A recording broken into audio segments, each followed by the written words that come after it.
प्रश्नावली 1.3 के अंतर्गत आज हम उदाहरण 9 को समझते हैं, जो है कर्णी 3 एक अपरिमेय संख्या है। तो कर्णी 3, इस सवाल में हमें ये बताना है कि कर्णी 3 जो है वो एक अपरिमेय संख्या है। तो इसके लिए भी हम सबसे पहले तो ये समझते हैं कि सह अभाज्य पूर्णांक क्या होते हैं। कि वे संख्याएं जिनका संख्या 1 के अलावा अन्य कोई उपनिष्ठ गुणनखंड ना हो या नहीं होता है, वे संख्या क्या कहलाती है? सह अभाज्य पूर्णांक कहलाती हैं। तो वे संख्या जिनका संख्या 1 के अलावा अन्य कोई उपनिष्ठ गुणनखंड नहीं होता है, वे संख्या सह अभाज्य पूर्णांक कहलाती हैं। तथा दूसरी चीज हमें ये याद रखनी है कि यदि पी ए स्क्वायर को विभाजित करती है, तो ये जो सवाल है हमारा, ये कर्णी 3 है। तो इसमें ये हो जाएगा कि 3 यदि ए स्क्वायर को विभाजित करता है तो 3 ए को भी विभाजित करेगा। तो ये चीज भी हमें इसमें ध्यान रखनी है। तो अब हम हमारे सवाल कर्णी 3 को सॉल्व करते हैं। तो इसमें हम सबसे पहले लिखेंगे कि इसके विपरीत हम यह मान लेते हैं कि इसके विपरीत हम यह मान लेते हैं कि कर्णी 3 एक परिमेय संख्या है। कर्णी 3 जो है वो कैसी संख्या है? एक परिमेय संख्या है। अब सवाल में हमें दे रखा था अपरिमेय, लेकिन हमने क्या माना है? ये परिमेय माना है। फिर इसके बाद तथा ए व बी सह अभाज्य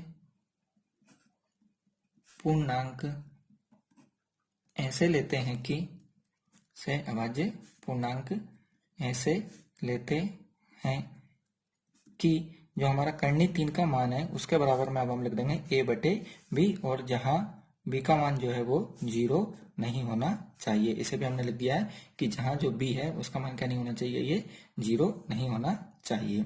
तो सबसे पहले तो हमने इसमें लिखा कि इसके विपरीत हम यह मान लेते हैं कि कर्णी 3 एक परिमेय संख्या है तथा a व b सह अभाज्य पूर्णांक ऐसे लेते हैं कि कर्णी 3 बराबर ये a बटे b तथा b का मान क्या नहीं होना चाहिए? 0 नहीं होना चाहिए। हमें यह ध्यान रखना कि सह अभाज्य पूर्णांक ऐसी संख्या होती हैं जिनका एक के अलावा अन्य कोई उपनिष्ठ गुणनखंड नहीं होता है।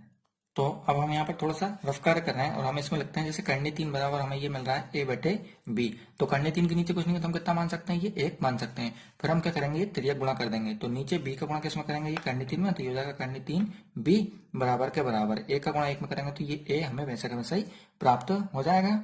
तो इसी तरीके से हम यहाँ पर त्रियक गुणा कर रहे हैं। तो b का गुणा किसमें करेंगे? ये कर्णी 3 में, तो ये हो जाएगा कर्णी 3 b, ये बराबर के बराबर। अब नीचे कुछ नहीं है तो 1 का गुणा a में करेंगे तो ये a के रूप में हमें प्राप्त होगा। तो इसके बाद अब हम कोष्टक में लिख देंगे कि दोनों तरफ वर्ग करने पर, दोनों तरफ क्या करने पर? वर्ग करने पर। तो वर्ग से मतलब है कि दोनों के ऊपर घात हम क्या करेंगे? 2 चढ़ा देंगे। तो ये हो गया कर्णी 3 b की घात 2 बराबर के बराबर, ये हो जाएगा 1 की घात 2।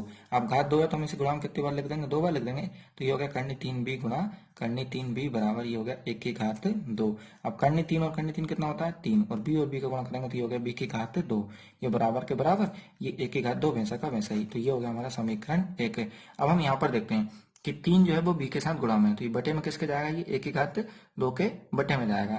तो इसका मतलब ये है कि 3 जो है वो 1 की घात 2 को विभाजित करता है। तो इसमें हम लिख के बताते हैं कि चूंकि 3 1 की घात 2 को विभाजित करता है, 1 की घात 2 को ये क्या कर रहा है?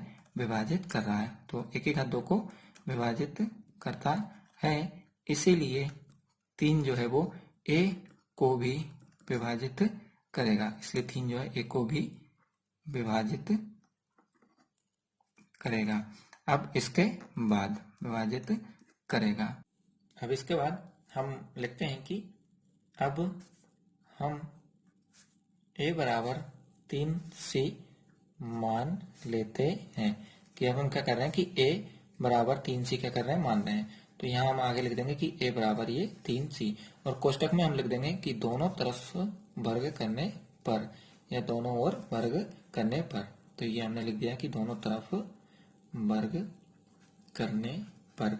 अब वर्ग करने से मतलब है कि दोनों तरफ घात 2 को चढ़ा देना। तो यहाँ 1 की घात 2 हो गया, ये बराबर के बराबर, और ये इधर हो जाएगा ये 3c की घात 2। अब घात 2 है तो हम इसे गुणा में कितनी बार लिख देंगे? 2 बार लिख देंगे। तो ये हो जाएगा हमारा 3c गुणा 3c। तो इधर ये 1 की घात 2 बराबर 3 तिया 9, और c का गुणा करेंगे तो ये हो जाएगा c की घात 2। तो ये हो गया हमारा 1 की घात 2 बराबर 9 c की घात 2। अब हम क्या करेंगे कि 1 की घात 2 का मान समीकरण 1 से ले लेंगे। तो यहाँ पर हम लिख देते हैं कि 1 की घात 2 का मान समीकरण एक से रखने पर, तो हम क्या करेंगे, अब समीकरण एक से एक की घात दो का मान ले लेंगे। और समीकरण एक जो था वहां पर हम देखते हैं कि 3b की घात दो बराबर एक की घात दो, यानी कि एक की घात दो का जो मान है हमें वो 3b की घात दो मिल रहा है। तो हम एक की घात दो की जगह पर उसका मान 3b की घात दो लिख देंगे और आगे ये बराबर के बराबर ये 9c की घात दो वैसे के वैसे ही। अब 3 जो है ये b की घात दो के साथ गुणा में है, तो इसे हम 9c की घात दो के बटे में भेज देंगे। तो ये हो गया 3 9c की घात दो बटे 3, तो ये कट जाएगा 3 एकम 3 और ये हो जाएगा 3 तिया 9। तो b की घात दो का जो मान आया हुआ आया 3c की घात दो। तो अब हम यहाँ पर देखते हैं कि 3 जो है ये c की घात दो के साथ गुणा में है, तो ये किसके बटे में जाएगा, ये b की घात दो के बटे में जाएगा। तो 3 जो है ये b की घात दो को क्या करेगा, विभाजित करेगा। तो इसे अब हम लिख देंगे और इसे हम नाम दे देते हैं समीकरण 2। तो इसे अब हम लिख देंगे कि चूंकि 3 जो है ये b की घात दो को विभाजित करता है, चूंकि 3 b की घात दो को विभाजित करता है, इसीलिए 3 b को भी विभाजित करेगा। 3 जो है हमारा ये b को भी क्या करेगा, विभाजित करेगा। अब हमने यहाँ पर देखा कि 3 जो है ये हमारा a को भी विभाजित कर रहा था और 3 ही जो है वो b को भी विभाजित कर रहा है। तो इसीलिए a और b, इसलिए a और b में कम से कम, a और b में कम से कम एक ओवेनिष्ठ गुणनखंड, एक ओवेनिष्ठ गुणनखंड जो है वो कितना होना चाहिए, 3 होना चाहिए या 3 है। तो इसलिए a और b में कम से कम एक ओवेनिष्ठ गुणनखंड कितना है, ये 3 है।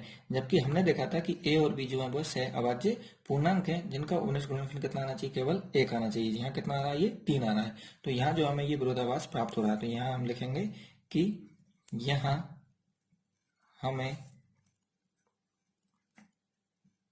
विरोधाभास प्राप्त हुआ। यहाँ हमें जो है वो विरोधाभास प्राप्त हुआ क्योंकि a एवं b जो है ये सहअभाज्य पूर्णांक हैं, क्योंकि a और b सहअभाज्य पूर्णांक हैं। तो ये हमने लिखा कि यहाँ हमें विरोधाभास प्राप्त हुआ क्योंकि a और b जो है वो सहअभाज्य पूर्णांक हैं। अब ऐसा त्रुटिपूर्ण, अब त्रुटिपूर्ण की जगह पे हम ये गलत भी लिख सकते हैं। तो ऐसा त्रुटिपूर्ण या गलत कल्पना के कारण हुआ। ऐसा क्यों हुआ ये, कि त्रुटिपूर्ण या गलत कल्पना के कारण हुआ है।